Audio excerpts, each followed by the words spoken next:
And we are live.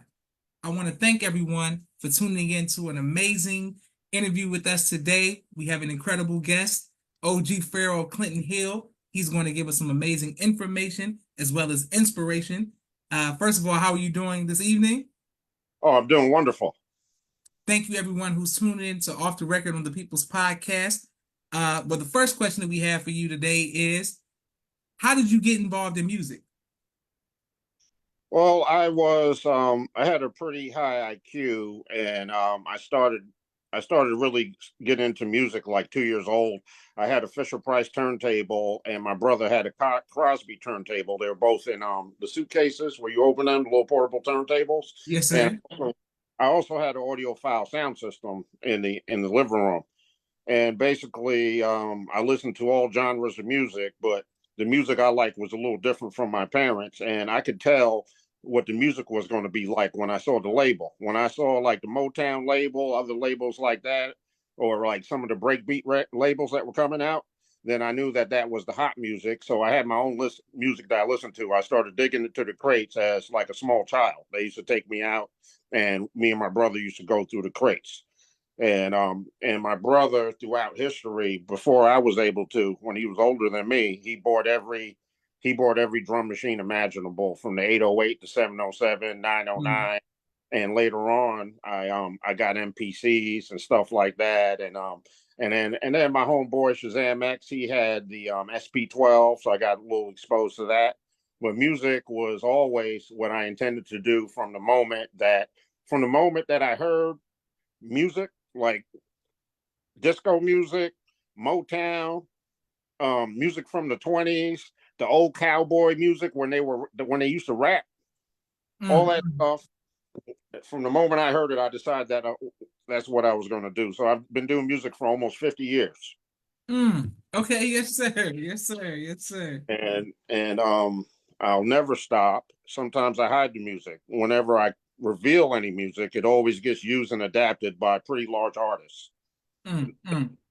They have a style of music that's based on my style. It's called the underwater style. And the first time that they copied my music was for a Kid Cudi song called "The Man on the Moon," and also was known as Aquarium.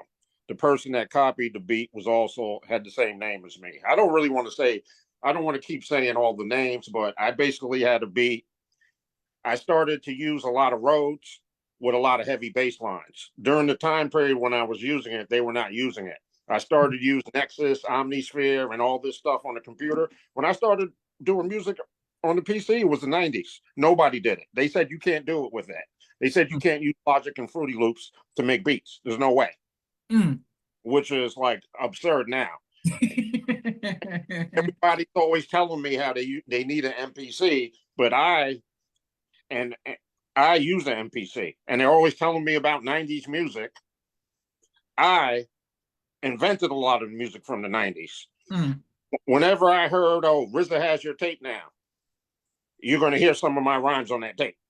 I don't Mm. copy rhymes from anybody. I invent styles, and I've been inventing them. I've been inventing them, and I did not fit the look yet. I had long dreads, right? Bright colored clothes. You know, I looked like a rapper from now, Mm. and I didn't try to.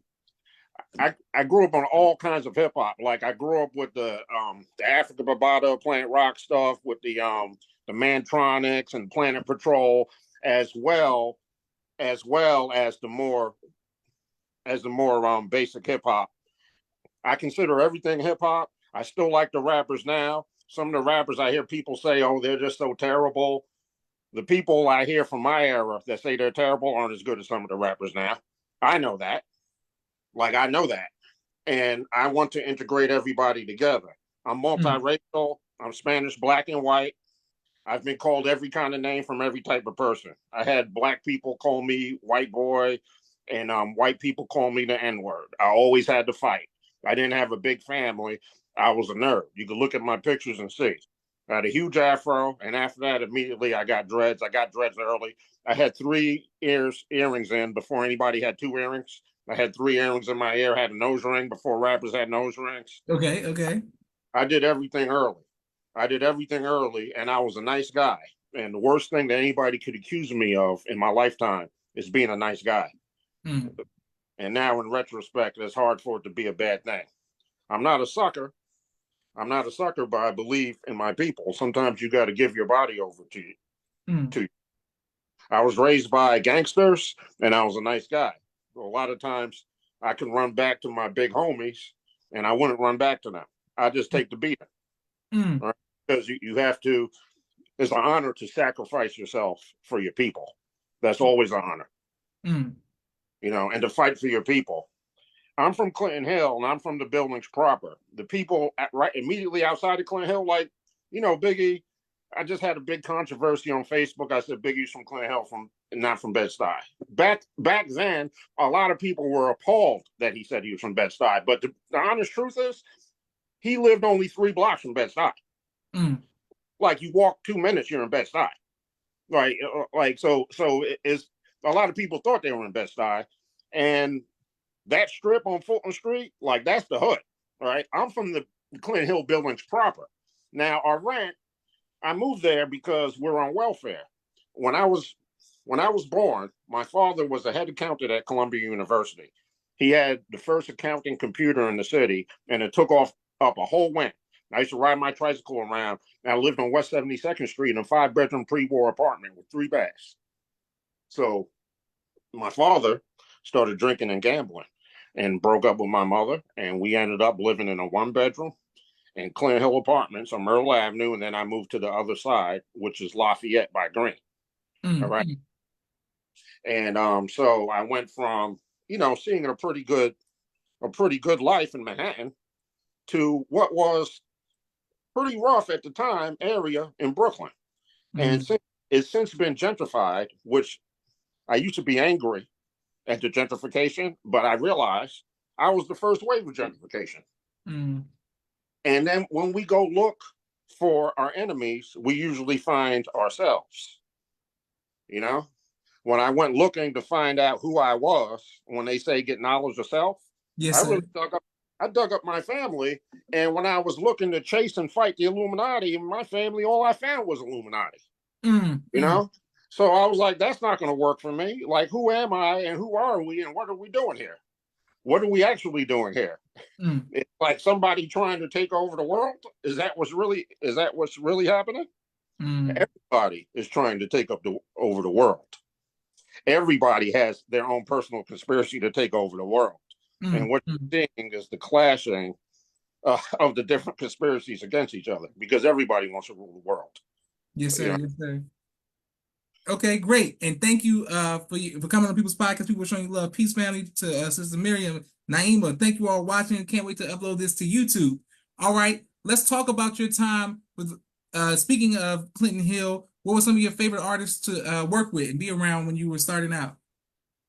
Oh, I started a group called Us Three, and that was with Eddie Murphy's cousin, who's named Marlon Watson. He was Eddie Murphy's first cousin, and we Mm. first became aware of Eddie Murphy because Marlon's mother was a photographer, and she used to take pictures of Eddie Murphy during his sets when he was a teenager. He started doing comedy at a young age, I think 15 or 16. So I always was aware of Eddie Murphy. But when I started seeing him on TV, it wasn't surprising because when I was younger, my brother went to the collegiate school for boys with the Kennedys and some kid named Anthony Preisendorf. They used to just anchor the news on Channel 9 with his father. So I thought that everybody, when they left me, got on TV. That's what I always thought. And then my uncle was a huge famous artist. He has his work in Brooklyn Museum, where Jay-Z has his exhibit at. Yes, sir. Also the Whitney Museum, and he lived in Tribeca, and he was so big that Robert De Niro attended his funeral because Robert De Mm. Niro knew the fine arts world. And he was in an article called "The 100 Smartest New Yorkers," where they mentioned him and Sean Puffy Combs. And at the Mm. time, that was pretty interesting because Biggie was living next door to me. I saw Puffy all the time, so it was my uncle and Puffy there, and I was like, wow, like this is like really greatness time around. So it was Marlon and Biggie. Those are 2 guys that I work with. And during this time, a little bit after that, I started hanging with Guru from Gangstar. Guru from Gangstar they're from Boston, but he lived with DJ Premier in Bradford Marcellus's house across the street from me. Mm. Later on, worked with Bradford Marcellus and did jazzmatazz. I Mm. always shied away from jazz rap because I didn't want to be typecast. I wanted to be fluid and be able to do whatever I wanted to do. But my relationship with Guru, we would sometimes freestyle, but mostly we drank beer together. You know, Mm. we drank beer, we ate pizza together. And I worked in a pizza shop. And when I worked in that pizza shop, Luigi's on DeKalb Avenue, I met all kinds of celebrities. Wesley Snipes, he got a beef patty with cheese every day. Mm. Terrence Howard came in all the time, and he would be dating a bunch of girls from Pratt University. Later Mm. on, I ran to one of his girlfriends at this place called Rockwood Saloon, and I made out with her, and she said, "Don't tell Terry." So I did get to kiss Terrence Howard, but he had a lot of girlfriends, so it didn't Okay. count. And Okay.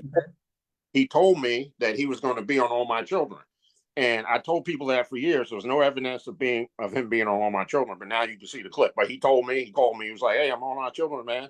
That was the first time he did anything. He was all excited, going crazy, and now you can see how far he went, and I'm very proud of him. You know? And later on, I worked with this attorney, Gail Butler. She managed me, Heather B, special ed, and it was Emotional Records and Omar Epps. Omar Epps worked with me at the pizza shop. He said Mm. the job temporarily. I'm coming out with a movie, and then he came in there. He wore one pair of jeans every day, a pair of Levi's, but he wrote every designer in pen with a big pen all over his jeans. And I was Mm. like, "Oh, you're trying to manifest that into some designer clothes?" He was like, "Yeah," and he delivered pizzas on a skateboard. And then Mm. he was like, "Hey, I got to go now. I'm doing my movie." Then Juice came out. All right. So that's a couple of artists. Making records on Clinton Avenue. Jean Grey, whose name used to be What. She changed her name from What because Noriega came out with a song saying what. So she said, "I don't like all that. Now he's saying my name." So she changed her name to Jean Grey. I Mm. like What personally. Well, she was in a group called Natural Resources. And now Most Def was in a group with his brother called Medina Green. Mm. His brother and a female artist, I believe. So Medina Green. At that time, he was on the Cosby Mysteries, I believe. Mm. So Most Def left the group, Medina Green, because his brother had like a problem with his arm. Like he had an arm that was like a little bit short, and he was like he didn't want to be associated with the image, and his brother was furious about that. His Mm. brother was absolutely furious about it. And he was like, I'm not. He would always be upset at Most Def. Well, I was like, listen, like maybe he did you a favor. Mm. Mm. That's how I always feel when nobody takes me with them.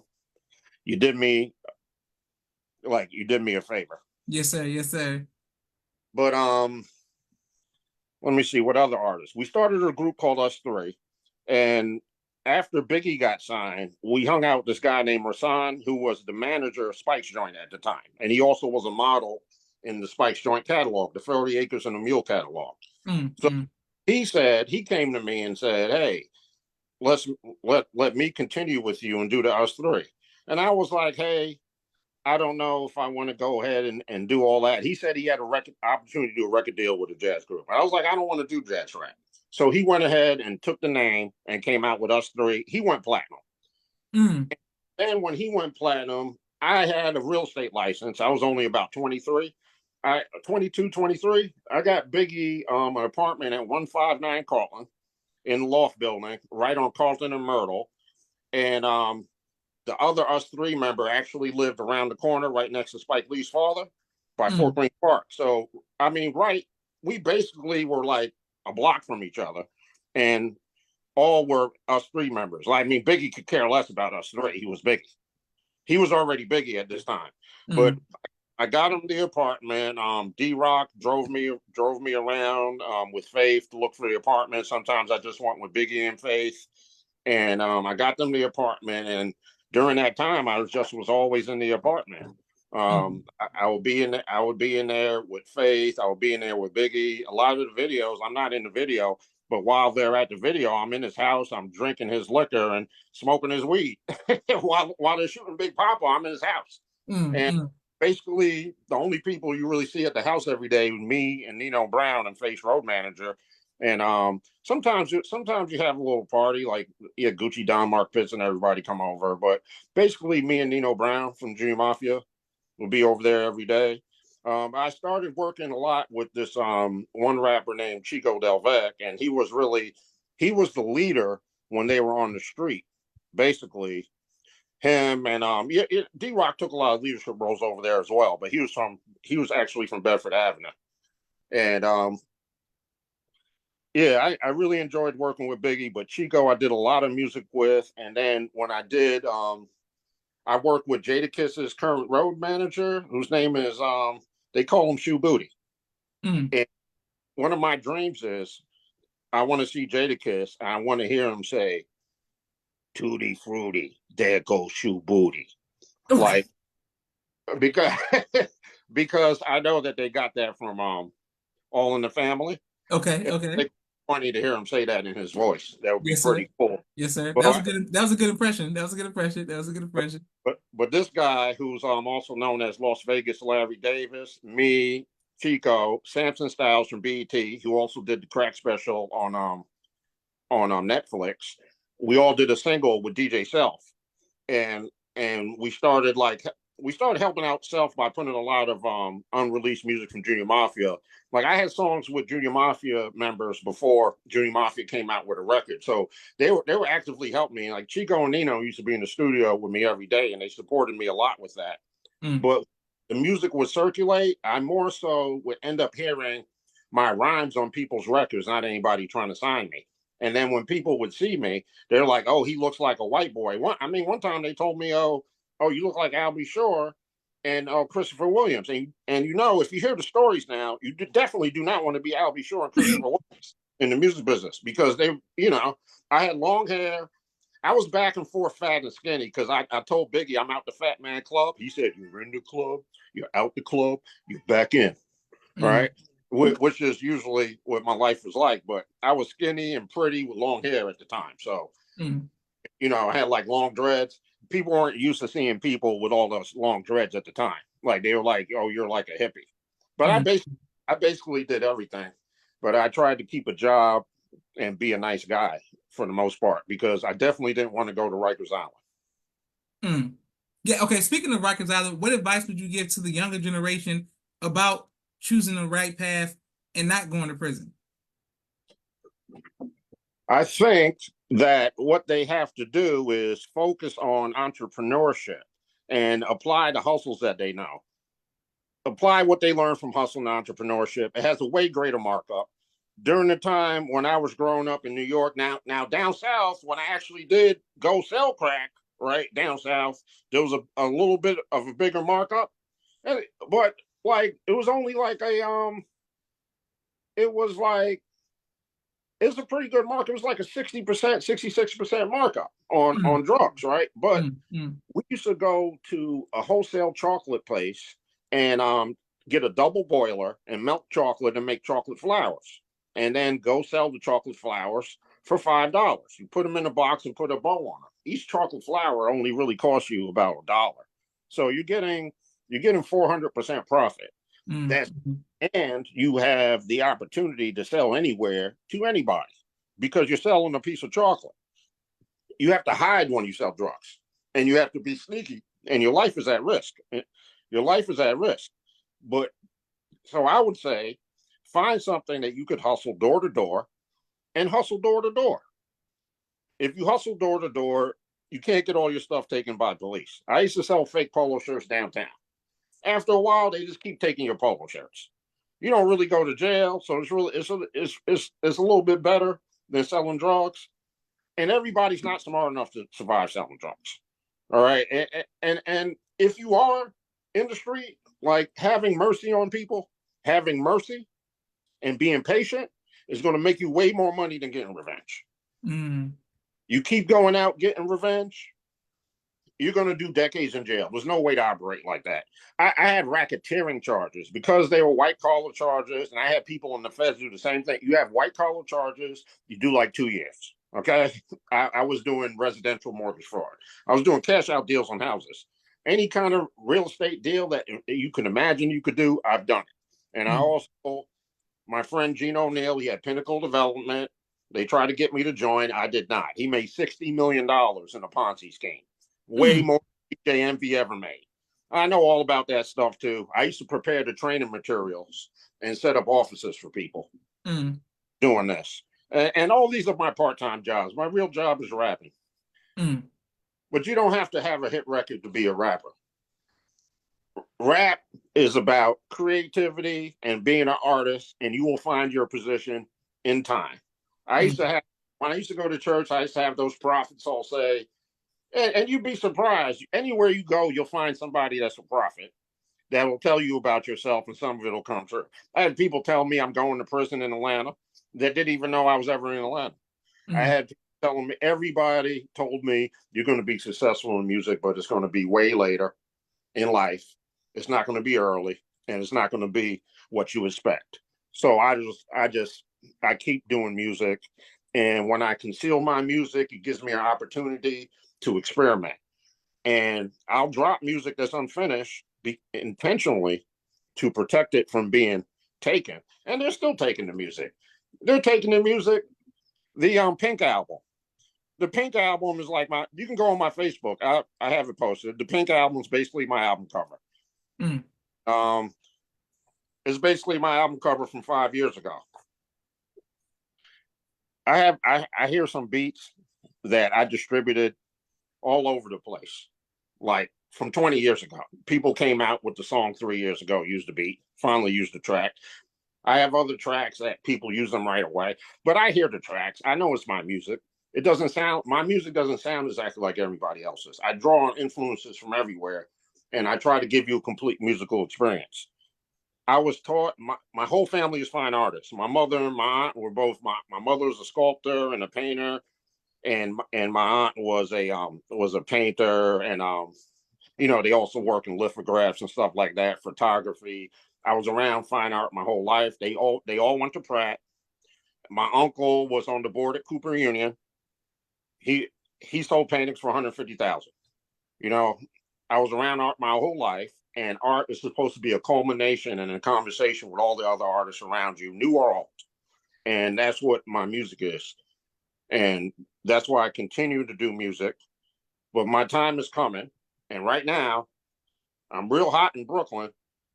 I talked about some people that used some of my music and said their name, and they got a little bit upset. They don't have to worry. I'm not going to say their name anymore. I'm not trying to get a libel suit. And they were a little bit upset, but it's okay. Like right now, like my name is like fire on the streets in Brooklyn. I mm, did not know. I continued to do music over years, and I did a little bit of work promoting myself. I did not know it worked. Everybody was like, you're famous in Brooklyn right now in Clinton Hill. I didn't know that. I was walking down the street. Homeless lady said, Pharoah, you work with Biggie and you work with the Junior Mafia, and you're the ghostwriter, Pharoah. You made all the beats for everybody. They copy your music, Pharoah. Homeless lady. I didn't know her. All right. All these young people on the street, like street guys, I didn't know them. Children. I would go to all the bars. Everybody knew who I was. I don't know these people. And then I was like, my promotional campaign finally paid off. mm, So in Clinton Hill, I'm famous, right? Maybe nowhere else. But I got a whole nother story in Atlanta. mm, I got a whole nother story of Atlanta. That's my own story. And I never tried to do anything bad. I never really tried to do anything bad. I mean, I'm gonna be honest, and I'm gonna admit here that I sold cocaine out of the pizza shop, but I only sold to the people that worked in the pizza shop and the people next door, and I only sold to people that worked on the block, so you can never see any traffic, so nobody knew. But when I saw people really harming themselves with it, I cut down on it. I ended up being homeless after the whole Biggie thing, right? So I ended up hustling a little bit in Atlanta, but then I came back to New York, and then Biggie died in California. And, we were a lot of us were together, and we heard it on the radio. I wasn't out there with them. So I just went back to Atlanta and kept selling crack. And also, I had to go into exile. And that's what my film, Brooklyn King in Exile, was about. okay, okay. I had to go into exile because they don't really want, if they push your people out, they don't really want you coming. And then his people that are using his name, like it doesn't benefit me to run around like chasing clout with his name. All right. So I stayed out of the way for 20 years. This is my time now. And they're like, why now? This is my time now. This is my time now. I let the family mourn. I didn't come sit in Miss Wallace's face. I don't not sit in Miss Wallace's face. I used to sit in her living room with her son. My mother used to take me and Biggie to the movies. And I'm gonna tell you something else. My stepdaughter's name is Tiana. Biggie's daughter's name is Tiana. My mother's name is Violetta. Biggie's mother's name is Valletta. All right. So we have a lot of parallels going on with our life. We have a lot of parallels going on.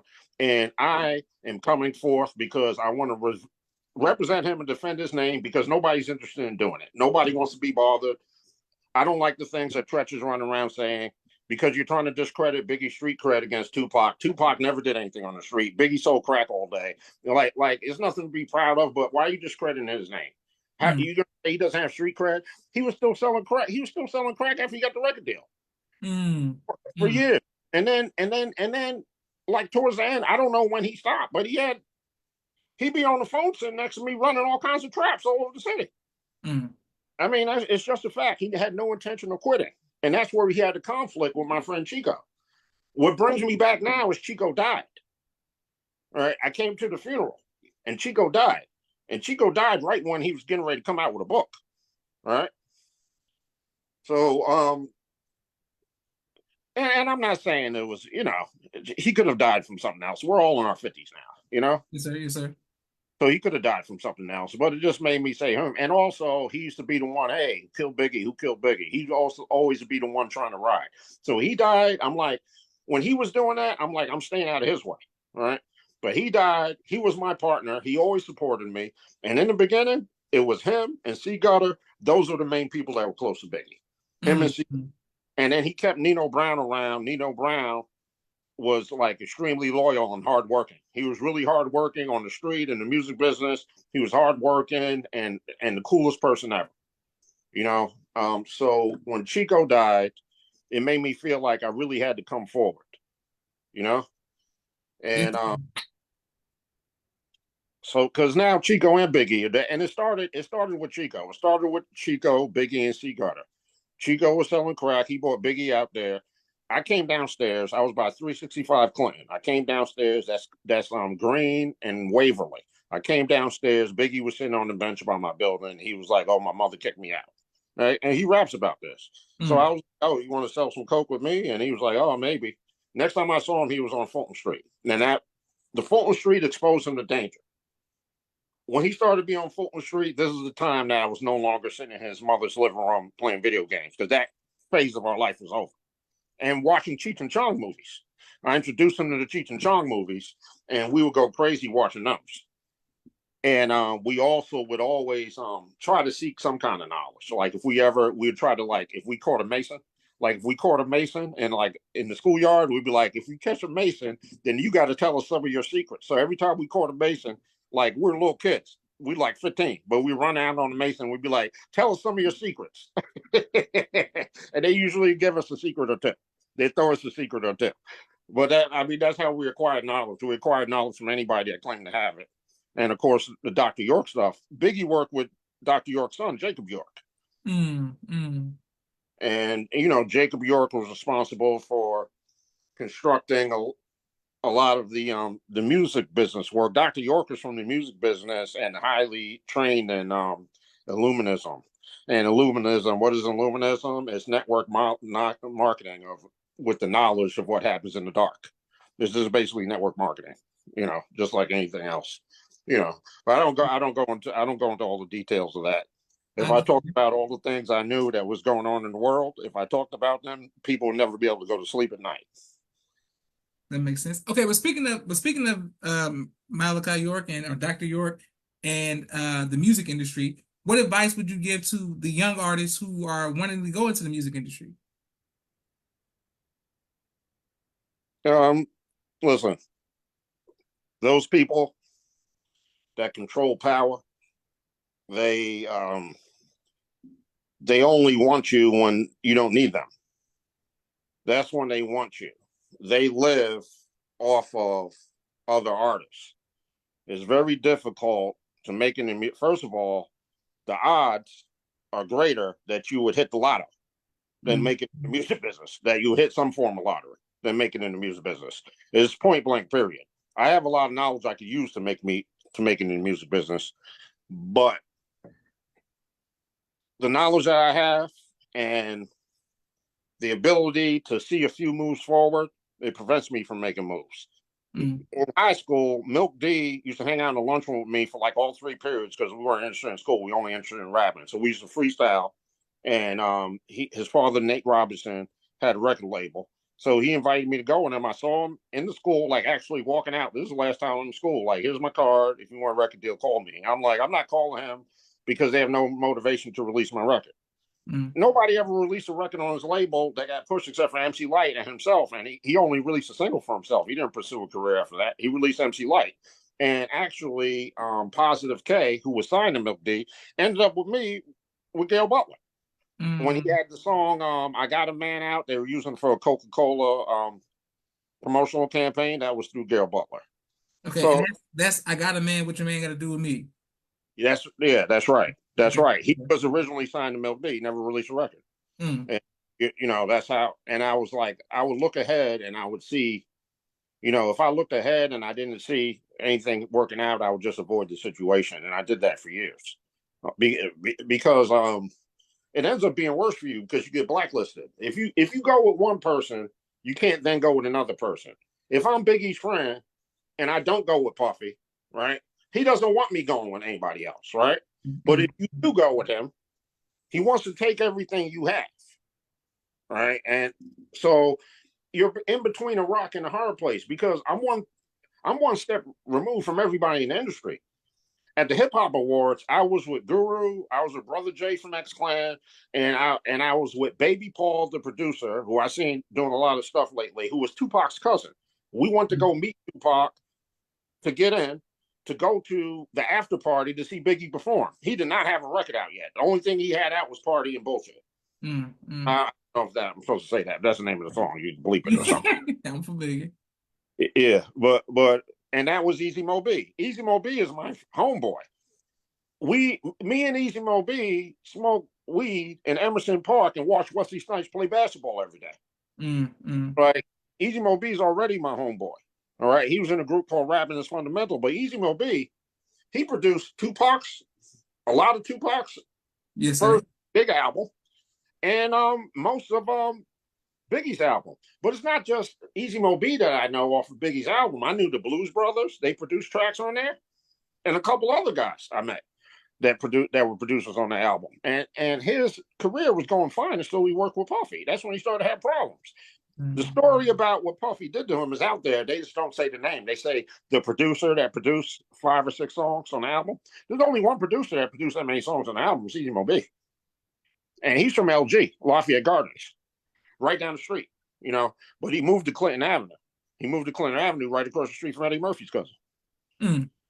So me and Easy Mo B and Eddie Murphy's cousin were at Biggie's record release for the signing at the in-store. And I was with Easy Mo B. I was like, you can give me a record deal? And he's like, it's going to be hard now. See, Puffy was blacklisting him. And when I went to Atlanta, and I was rolling with Jalal Farrakhan, he introduced me to a producer from Puffy that had a label with Dallas Austin. But he was like semi-blacklisted too because Puffy doesn't want you to leave him. And his power was growing so big because he had already made the connection with Clive Davis. And there was just no stopping Puffy because he knew what to do from when he was a kid. He went to Montecito School, which prepares you heavily for this kind of interaction with people. And he his father was extremely connected. They already knew what to do. The same thing with Jay-Z. Jay-Z was already groomed by Dr. York. When he came in and been hustling for years and was with major hustling people. I used to see Jay-Z when he was a kid. Since Jay-Z was a kid, he had giant chains on.